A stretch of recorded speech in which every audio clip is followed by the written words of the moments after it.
Thank you for listening to Scandinavian Crimes Podcast. Be sure to check out the episode links and be part of our other social media platforms where you can leave a topic suggestion or even share some of your insights regarding the subject matter of the episode. We'll always do our best to provide a well-researched episode, but sometimes due to limited access, translation issues, and inconsistent evidence between multiple sources, there can be information that's lost. It is therefore good to do your own research and get a deeper understanding of a case of your own interest. So with that all said, let's start today's episode.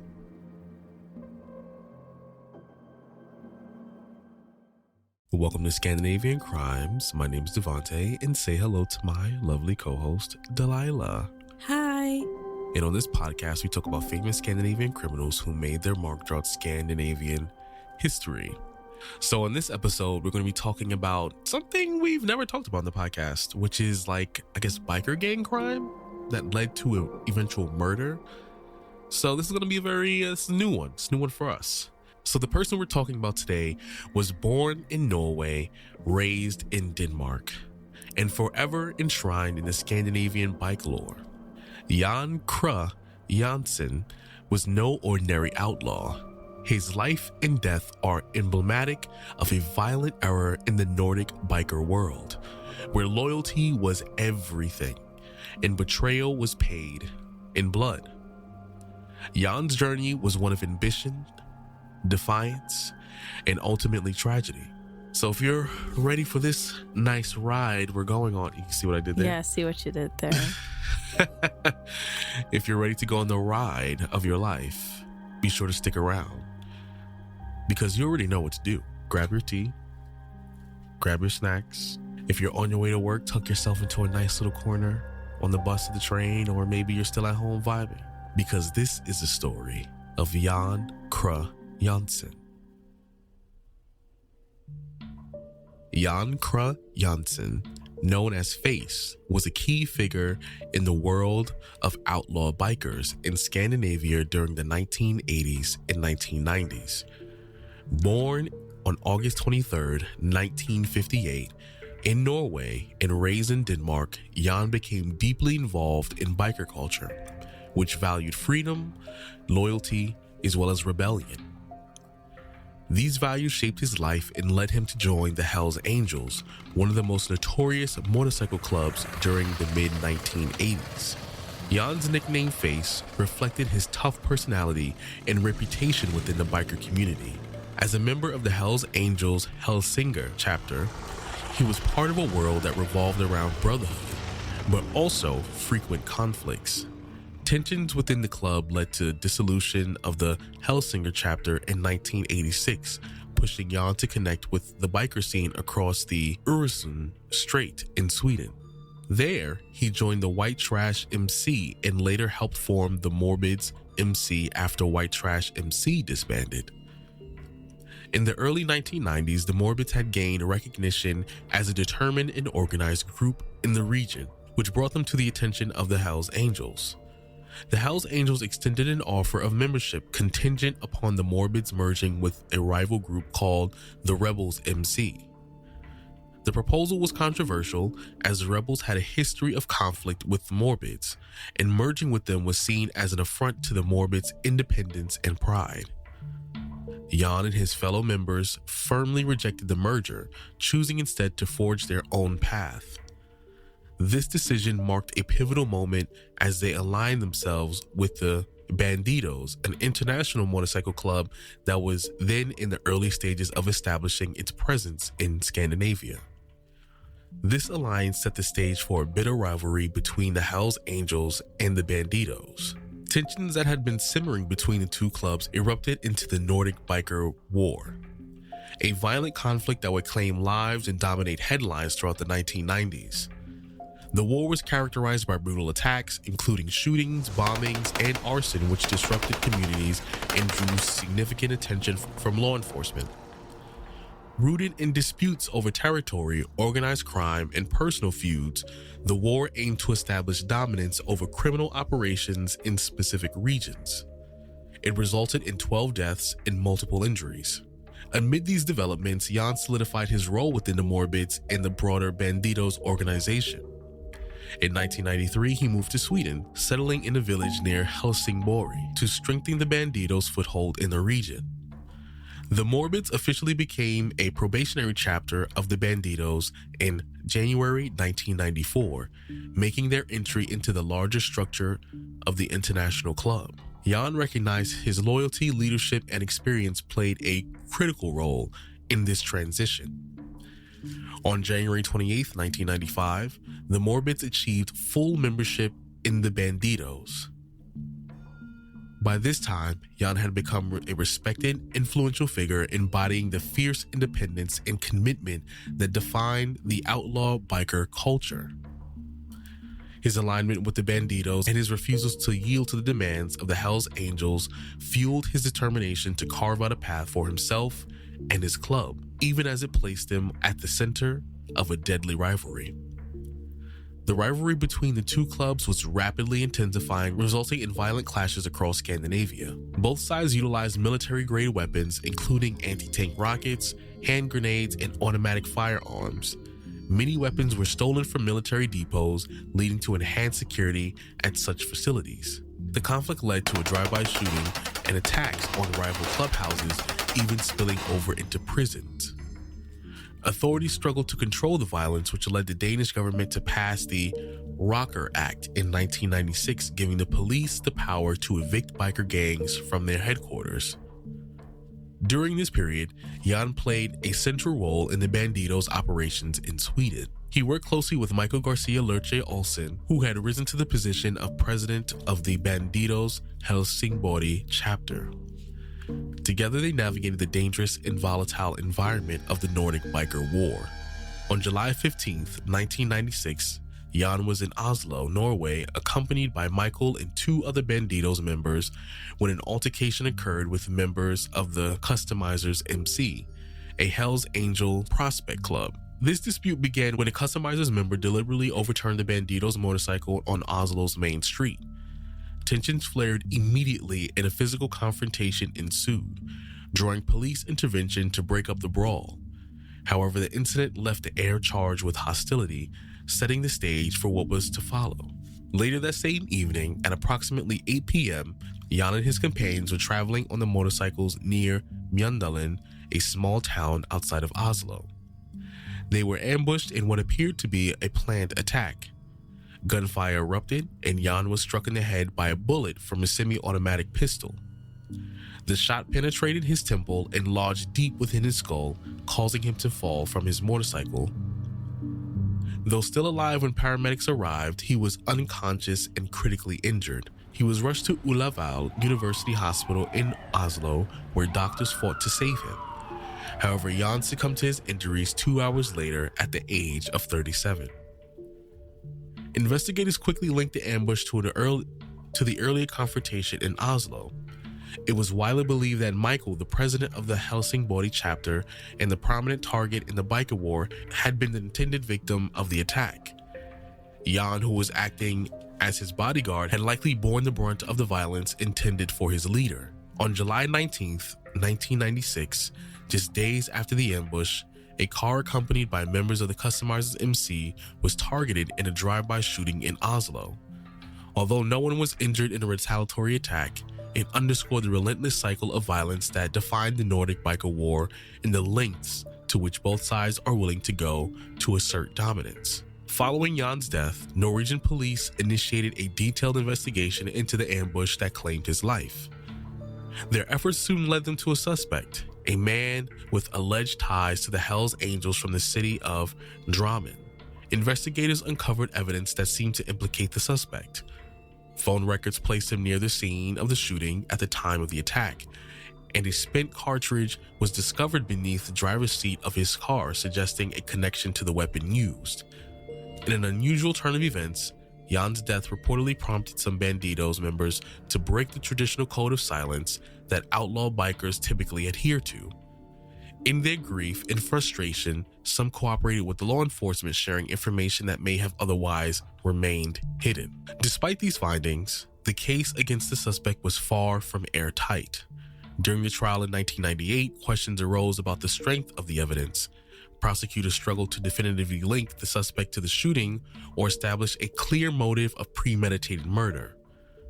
Compounding the challenges were unreliable witness statements and discrepancies in the accounts provided by those who claimed to know about the events.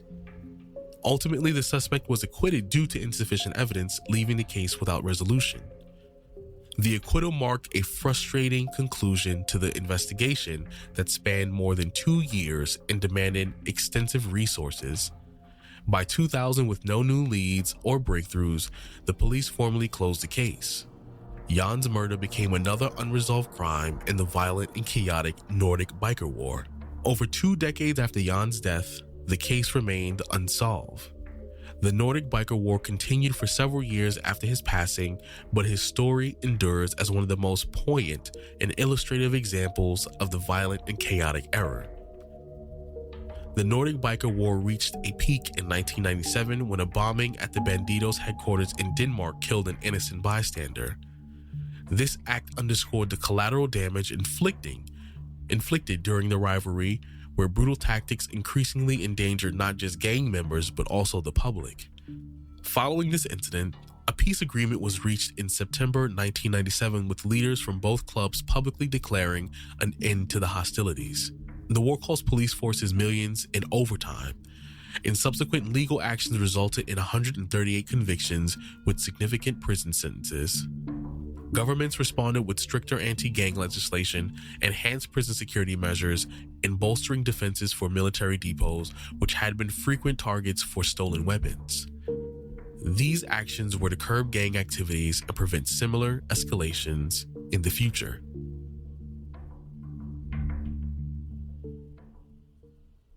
So I had no idea that this had happened. Like, I didn't even know that biker gangs even existed in Scandinavia. So, this is very like new for me, even though like this happened mostly in the 80s and 90s. The biker gangs still exist, and apparently they still are part of the criminal organization, but they're just not as public as they used to. But like I didn't have any idea that this even was a thing.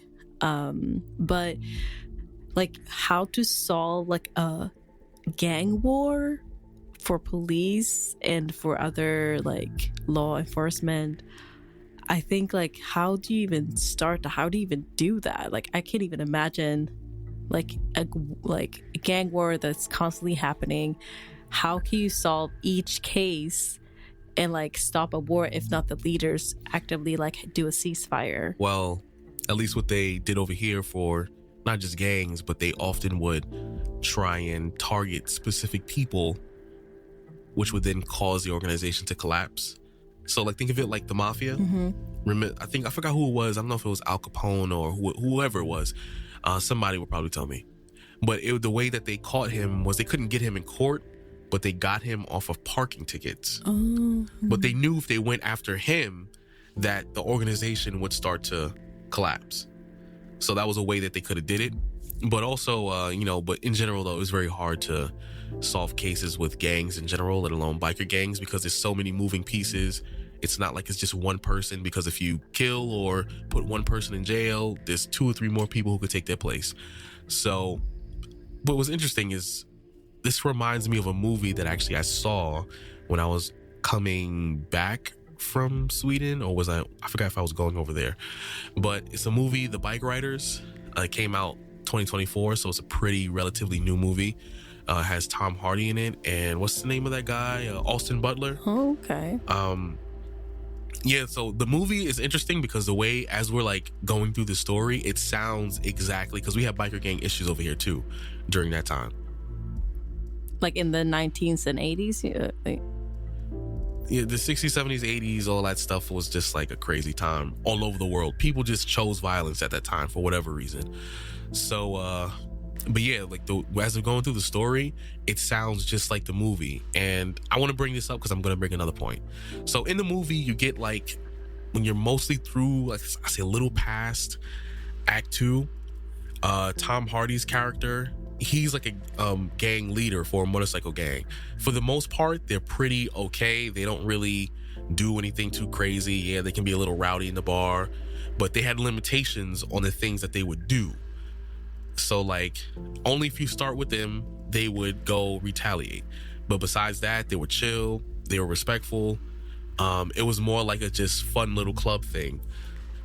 What really caused the club to get out of control was when younger generations got involved, which, if I remember about the movie, it took place, I forgot what era. It might have been around like the 70s, something like that.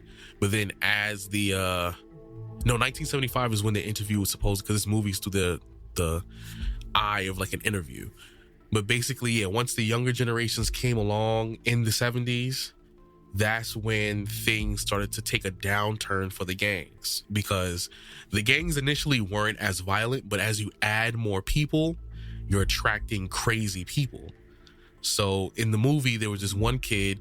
He came from a broken home. You know, his mom was just horrible. His step-pops was horrible. The place was crappy. He was just a horrible person. And then he wanted to join the biker gang, specifically because he thought it was cool. Oh yeah, we're gonna be together, blah blah blah. And then Tom Hardy's character was like, no, like, yeah, we may fight people, but I'm loyal to my boys. Like, we only fight people if we need to. I'm not looking out violence. I'm not going to throw my boys under the bus. It really was about loyalty.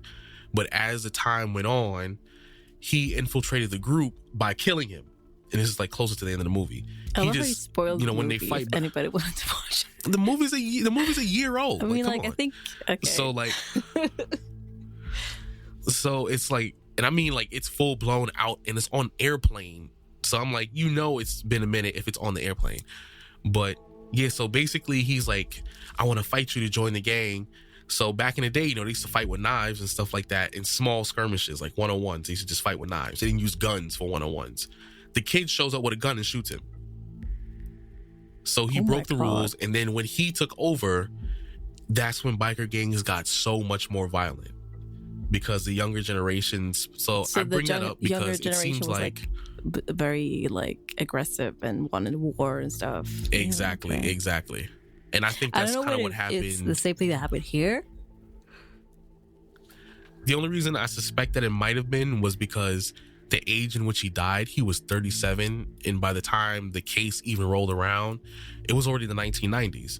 So he was the young dude when he first joined. Well, he was definitely, because remember, he was 37 when he died. He wasn't even 40. I mean, he climbed the ladder and went his own way, and he got respect. Which takes years.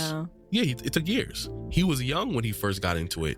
So he was a part of the young generation that came in, and then the gangs just flipped. Yeah, the war happened makes because sense on why things went violent. As you probably heard, it happened very like because of the bigger gangs. Basically, the angels and the bandidos, was like that. They were having the biggest beef, and that's basically how it evolved. And it wasn't even anything major. I think it started with like small things, and then they didn't like being like the territories being taken and stuff. Yeah, it's a territorial thing, like I said, and then they started being aggressive. It was definitely a territory thing. It just, things were handled differently when it came to a lot of crime. Because even, I don't know if you watch those period pieces. I'm always comparing movies at this point. But those period pieces, you saw like the Italians, like for example, I forgot the name of the series. It's with the guy, Forrest Whitaker. Or is it his brother? I forget. They both look alike. They're twins. But it's a series where he's talking about like a Harlem gangster during like the 1940s and 50s. But also the Italian mob was trying to move into Harlem. They didn't always result to outright violence. It wasn't the 40s, 50s, sorry. It might have been like, actually, no, it might have been the 50s, transitioning into 60s. You know what I mean? It was that decade of the 50s. Even though that they were fighting over territory, yes, there was some violence. Their first instinct was always, if there was a rival gang, they didn't automatically result to war because it often killed so many people. And most gangs back then usually didn't want to do the war thing. They didn't want to, because the thing is, it wasn't just about themselves. The thing is, even if let's say the head honcho would survive, you lost half of your people, your boys, family, because war, that includes everybody. They can kill your wife, your kids. So their default was never to go to war. It was always, if only let's if it was necessary. Absolutely. And you know what I think? If you think about history, many people back then, like the around 50s, like it was just after the Second World War. And I'm just thinking that maybe because they've seen war so much, they just like nobody wanted to really like engage in repeating like another war internally within the gangs. Yeah, that's and usually even some of the gang members probably came from the like war having themselves.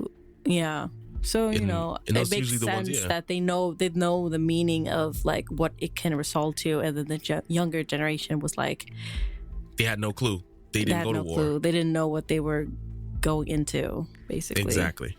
I think so too. I agree. It makes sense, honestly. Yeah. And the more you notice the generations that are closer to war or have experienced war, even as millennials, how many are like, even though I've personally never been to war, the U.S. has been to war several times since I've been born.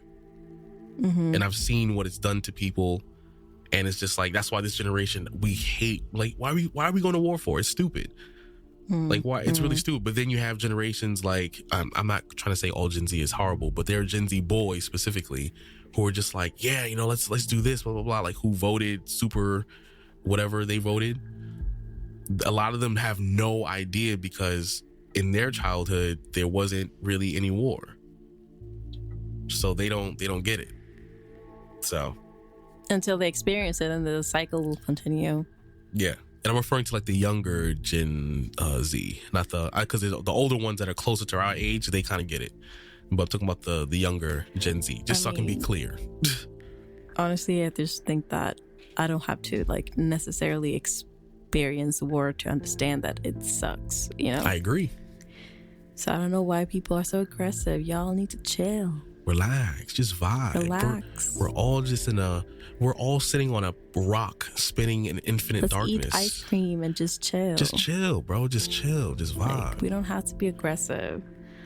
But like, I guess that's it. I think this is a very interesting case, honestly, because like I just had no clue about like a biker gang. I know there's gangs and like stuff like that, but like biker gangs was just like, oh, I just thought it was an American thing for some reason. I don't know why I thought that. Wow, that's I'm crazy. sorry. That might have been very stereotypical or something. I just like, I've seen so many movies and stuff about that. I was like, maybe it's just like not a thing over here. So I was wrong. I apologize to everybody who was like a biker, who loved bikes and stuff. I learned something today, and that's what we like to do. Learn something new every day. Yes, we did. And just to end things on a good note, well, we already said ice cream, so there you go. Just have some ice cream. Oh yeah, yes. I've been craving ice creams for weeks for some reason, even though it's like super cold over here. Yeah, I mean, ice cream is good all year round, but anyways, like a fruity one, not like a chocolate vanilla. I want like something fruity, like a strawberry ice cream. I mean, I feel like or sorbet for some reason. Sorbet, like yes, like something refreshing. I get you. Okay, I feel you. Have you on that. But y'all let me know what y'all think about today's episode, and you know, be mindful that war is horrible. Be nice to people and just vibe, just chill, just vibe. Chill, okay. And we shall catch y'all. I'm so done. And we shall catch y'all next week. Peace out. Okay, bye.